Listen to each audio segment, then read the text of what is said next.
খামরা হিনা ইয়াশরাবু ওয়া হুয়া মুমিন, নবী বলছে যে মদ পান করে তার ঈমান থাকে না। লা ইয়াসরিকু সারিকু হিনা ইয়াসরিকু ওয়া হুয়া মুমিন, নবীজি বলছে যে চুরি করে তার ঈমান থাকে না, ঈমান থাকে না। আর কোরআনুল কারীমের মধ্যে আছে, সূরা জুমারের মধ্যে আল্লাহ বলছে, বান্দা প্রত্যেক মানুষের যে রূহটা আমি আল্লাহ দুইবার তার দেহ থেকে খুলি। একবার মৃত্যুর সময় চূড়ান্ত মালাকুল মউতের দ্বারা তার রূহটা আমি খুলে ফেলি, আর দ্বিতীয়ত প্রত্যেক মানুষ যখন ঘুমায় প্রতিবার ঘুমের সময় আমি আল্লাহ তার রূহ তার দেহ থেকে আলাদা করে রাখি। এরপরে আমি চাইলেই আবার ঘুম থেকে জাগার মুহূর্তে আমি আল্লাহ রূহটা ফেরত দেই, না চাইলে ফেরত দেই না।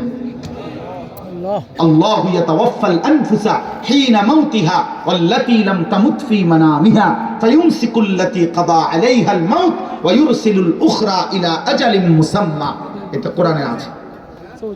তাহলে ভাই আমার, এক ওয়াক্ত নামাজ পড়লা না, আর রাতভর উলঙ্গ ছবি, নর্তকী, সিনেমা, মোবাইলের নারী, অস্থির দৃশ্য দেখে দেখে যদি তুমি ঘুমাও, তো যদি মনে করো সারাদিনে একটা সেজদা নাই কপালে, আর এই জেনা ব্যভিচারের দৃশ্য দেখতে দেখতে শরীর নাপাক করে শুয়ে রইলা, এই অবস্থায় এই ঘুম যদি আর না ভাঙ্গে, এই রাত যদি আর ভোর না হয়, বলো না আব্বা, কি হবে তার আখিরাত কি হবে, তার কবর কি হবে, সে কেমনে মালিকের সামনে দাঁড়াবে? আল্লাহ তাআলা জিজ্ঞেস করলে সে কি বলবে?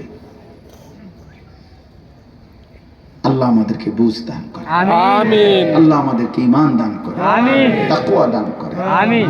ফিকির করেন বাপ, বয়স্ক বাবা যারা আছেন, অভিভাবক, আপনারাও ভাবেন আপনার জীবনের মূল ডিউটি আপনার স্ত্রী সন্তানের ঈমান, আপনার জীবনের মূল ডিউটি আপনার স্ত্রী সন্তানের নামাজ। খোদার কসম বাবা, কোনো বাবার কলিজায়, মুসলমান বাবার সবচেয়ে বড় পেরেশানি আমার পরিবার জাহান্নামের আগুন থেকে যেন বাঁচে। এই জন্য নূহ আলাইহিস সালাম, একটা মিনিট কথাটা খেয়াল করেন, কোরআন থেকে বুঝাচ্ছি। হযরত নূহ আলাইহিস সালামকে ৯৫০ বছর পরে কালেমার দাওয়াত দিতে দিতে ৯৫০ বছর পরে নূহ আলাইহিস সালামকে আল্লাহ নিজে জানাইছে, ওয়া উহিয়া ইলা নূহিন আন্নাহু লান ইউমিনা ইল্লা মান কাদ আমানা। আল্লাহ বলছে, নূহ আমি তোমাকে চূড়ান্ত জানিয়ে দিলাম, আর নতুন করে কেউ ঈমান আনবে না, আর আমি কাউকে ঈমান দেব না। তুমি যা হইছে হইছে, এবার তুমি নৌকা বানিয়ে রেডি করো, আমি তুফান দিয়ে বাকিগুলো ধ্বংস করে দেব। তো দেখেন আল্লাহ জানায় দিছে, কিন্তু যেদিন তুফান শুরু হইছে নূহ আলাইহিস সালাম নৌকায় ওনার অনুসারীদেরকে নিয়ে, সেদিন নূহ আলাইহিস সালামের একটা ছেলে কেনান, ও কিন্তু তখনও কাফের, ও ঈমান আনে নাই। কোরআন শরীফের সূরা হুদের মধ্যে লম্বা ঘটনা আছে। হযরত নূহ আলাইহিস সালাম, ওনাকে আল্লাহ ওহী করছে পর্যন্ত, এরপরেও উনি সন্তানটার দিকে তাকাইয়া, ছেলেটার দিকে তাকাইয়া যখন ওনার মনে পড়ছে যে আহা, আমি এক বাপ, আমার চোখের সামনে আমার ছেলেটা জাহান্নামের আগুনে জ্বলবে, আমি এটা কেমনে মানি? ৯৫০ বছর আমি মানুষকে জাহান্নাম থেকে বাঁচাইতে চাইছি, আজ বুঝি আমার ছেলে জাহান্নামের আগুনে পুড়বে। এই আবেগ, এই অস্থিরতা ওনারে ভুলায় দিছে ওনার আগের কথা। আল্লাহ যে বলছে আর ঈমানদার দিবে না, এই কথাটা ওনার মনে নাই। আর ওই সন্তানের মায়ায়, সন্তানকে জাহান্নাম থেকে বাঁচাবার আশায় উনি ডাক দিছে, ইয়া বুনাইয়ার কাম মা'না ওয়ালা তাকুম মা'আল কাফিরিন।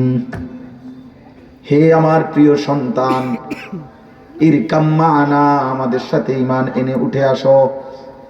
ওয়ালা তাকুম মা'আল কাফিরিন, সন্তান রে আমার কাফেরদের সঙ্গী হইও না, বেঈমানের সাথে থাইকো না বাপ, ঈমানদারের সঙ্গী হও, আমাদের সাথে উঠে পড়ো। ক্বালা সাআবি ইলা জাবালিন ইয়াসিমুনি মিনাল মা।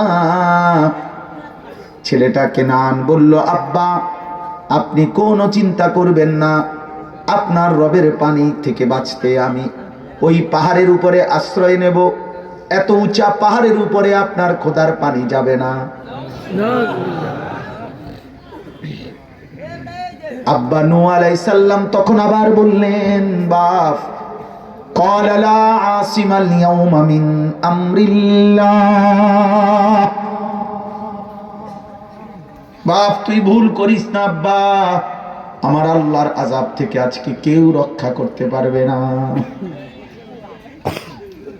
আল্লাহ বলেন, বাপ ছেলেটাকে জাহান্নামের আগুন থেকে বাঁচাবার জন্য যখন অস্থির, وحال بينهما الموج فكان من المغرقين। আল্লাহ বলেন একটা ঢেউয়ের ধাক্কা নূহের ছেলেটাকে ধাক্কা দিল, এক ধাক্কাতে পানির ধাক্কায় ছেলেটা ডুবে গেল। ছেলেটা যখন ডুবে যাচ্ছে দেখেন নূহ আলাইহিস সালাম এক বাবা আবার আল্লাহর কাছে হাত উঠাইছে, রব্বি ইন্না ইবনি মিন আহলি, এই মাওলা এটা আমার ছেলে, মাওলা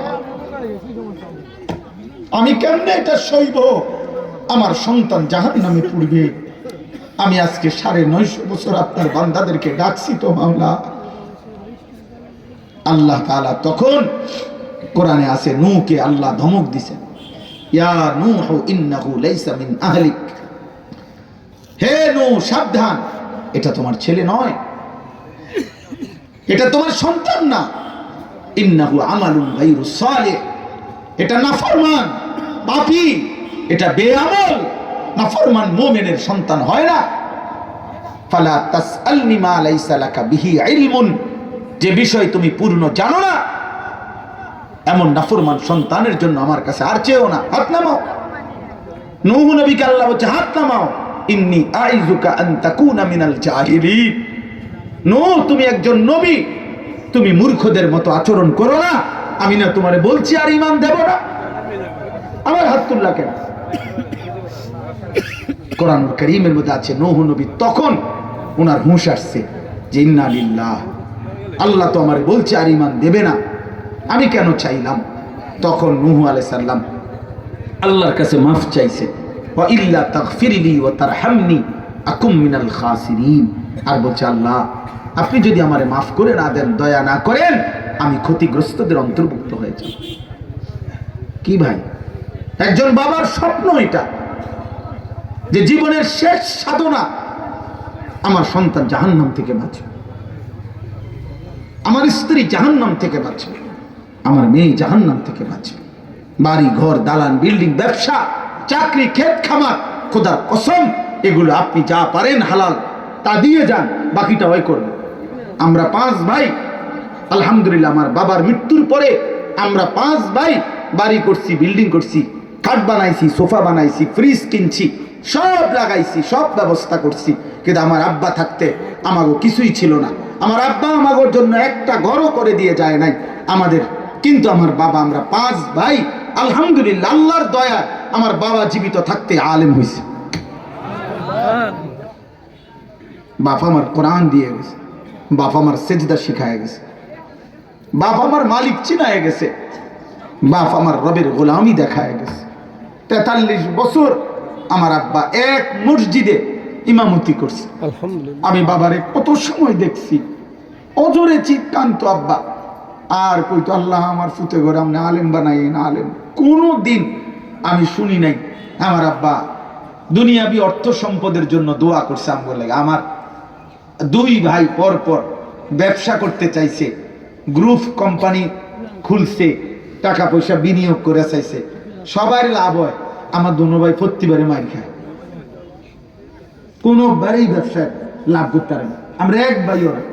এই জন্য আমি ভাইরে কইছি যে ভাই আমরা হাত ধরে কই, আমি আমার আব্বার কথা আমার মনে আছে, ভাই আব্বাই আম করে এই আল্লাহর কাছে এটা কয় নাই যে খুব অর্থ সম্পদ, এটা বাপের কয় নাই দেখা এটা আম হয় না। কিন্তু আব্বা আম ঘরে এলেমের জন্য বলছে, আলহামদুলিল্লাহ আল্লাহর দয়া আমাগো বাচ্চা কাচ্চা সব মাদ্রাসায় পড়ে আলহামদুলিল্লাহ, ভাই বোন সবাই সব দিন শিখে আলহামদুলিল্লাহ। এমনি বললাম, আমি বুঝাইলাম আমরা এলাকায় মাইয়া বিয়ে দিব এই জন্য না, এটা বুঝাইলাম আর কি, যে অর্থ হইল আখেরাত মূল বিষয়। এই জন্য আমি অভিভাবক শ্রেণী যারা আছেন যারা ছেলের বাবা, মেয়ের বাবা, আব্বা আপনি বলেন 365 দিনে আপনার ছেলে একদিনও ফজরের নামাজ একদিনও পড়লো না, 16 বছরের, এটা মানুষের বাচ্চা? এটা আপনার সন্তান? আপনি কোন লজ্জায় চা দোকানে বসেন? আর এই সমাজের মধ্যে আপনি কেমনে হাঁটেন? আপনার মেয়ে বেপর্দা, আপনার স্ত্রী বেপর্দা। এই অপদার্থ স্বামী, তোমাদের যাদের স্ত্রী বেপর্দা, তোমার মতো বেগায়রত, আত্মসম্মান, আত্মমর্যাদাহীন পুরুষ রাস্তায় হাঁটো কেন? রাস্তায় হাঁটো কেন? রাস্তায় হাঁটো কেন? তোমার লজ্জা নাই? তুমি ওই বেডির লগে বুঝাপড়া করতে পারো না যে বিয়ে আমি করছি না মানুষে করছে?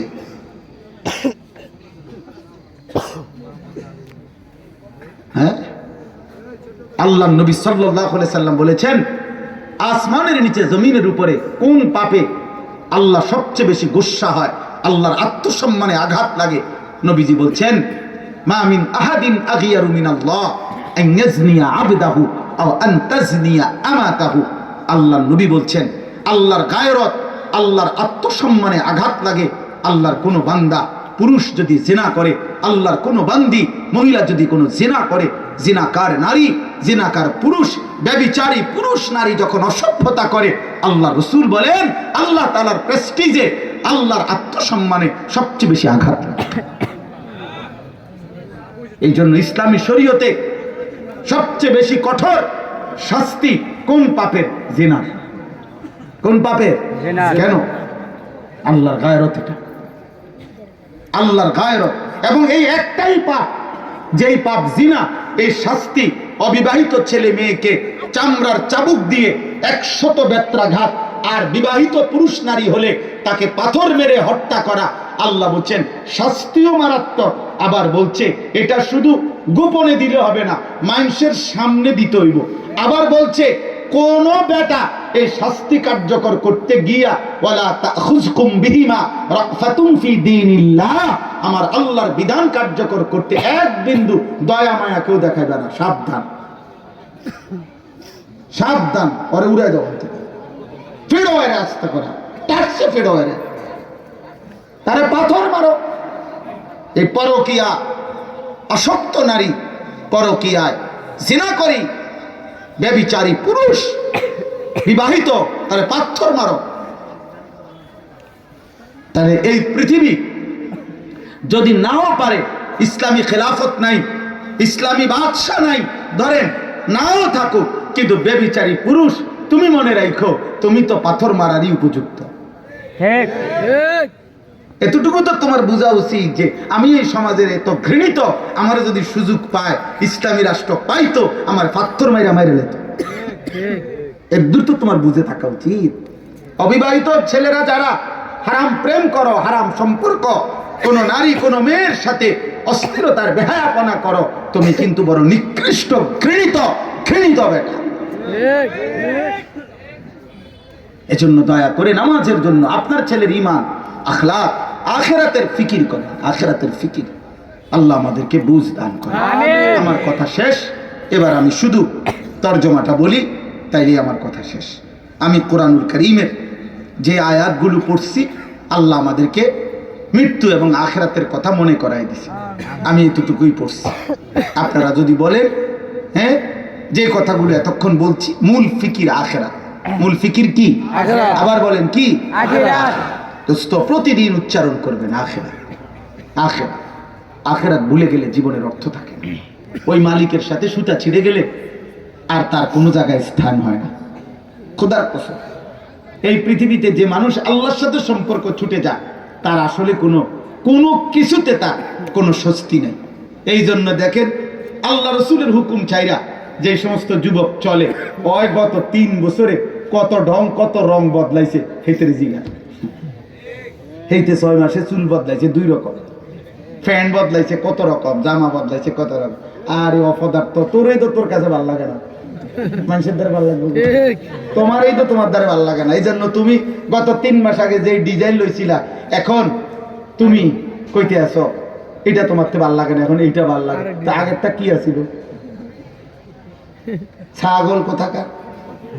আমার এক পরিচিত লোক রসিকতা আমার করে একদিন কইছে, হুজুর আমি আমার গণেশ পরিচিত মানুষ আর কি, আমার এই দুষ্টামি করে একদিন কইতেছে, হুজুর আমি একদিন আমার একটা ছবি উঠাইছিলাম, ছবি উঠাইয়া আমার ছবিটা আমি নিজে দেখা আমার কাছে মনে হয় লাগতেছিল আমার চোরের মতো লাগছে। একটা হে যা কইছে তা করে। তো তুমি নিজেই এই জন্য দেখবেন অসংখ্য ছেলে এই নিজে নিজে নিজের চুল নিজে খাইটা নিজে ডিজাইন কইরা নিজেই সেলফি তোলে, নিজে হাসে, এরপরে হাতালগি দেয়, ঠ্যাঙালগি দেয়, মোটরসাইকেলের সাথে কাটতে যায়, মানে নিজে নিজে আত্মাওলারে।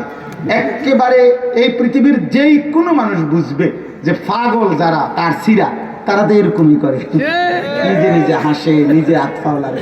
এই জন্য আমার একটা ব্যক্তিগত ফতুয়া, এটা কোনো আলেমের ফতুয়া না, এটা আমার ফতুয়া হইলো যারা সেলফি তোলে তারা প্রতিবন্ধী, তার সিরা। মানে নিজের ছবি যারা নিজে তোলে, আমার কাছে এটা আমার ব্যক্তিগত ফতুয়া হইলো এরা হইলো তার সিরা, প্রতিবন্ধী, তার সিরা মানুষ।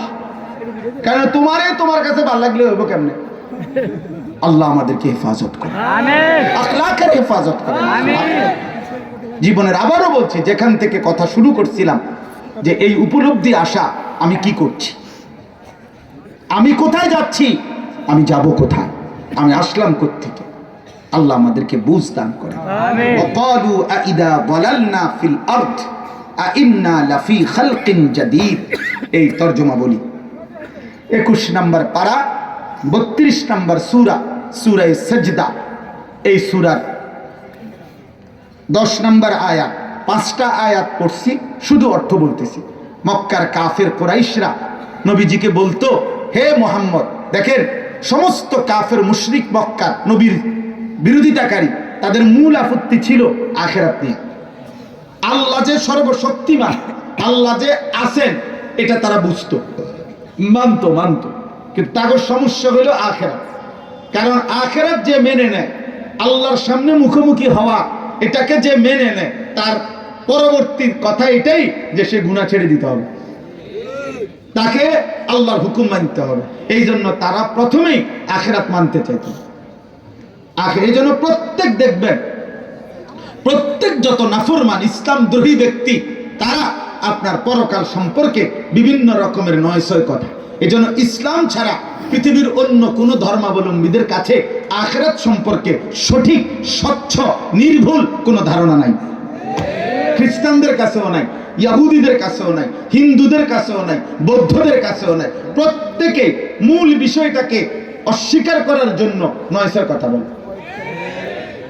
হ্যাঁ, হিন্দুরা জন্মান্তরবাদ বলে, মানে হিন্দুরা বলে যে কোনো ব্যক্তি মৃত্যুর পরে বর্তমান জীবনের ভালো মন্দ কর্মের ভিত্তিতে আবার আসে পৃথিবী, পুনর্জন্ম।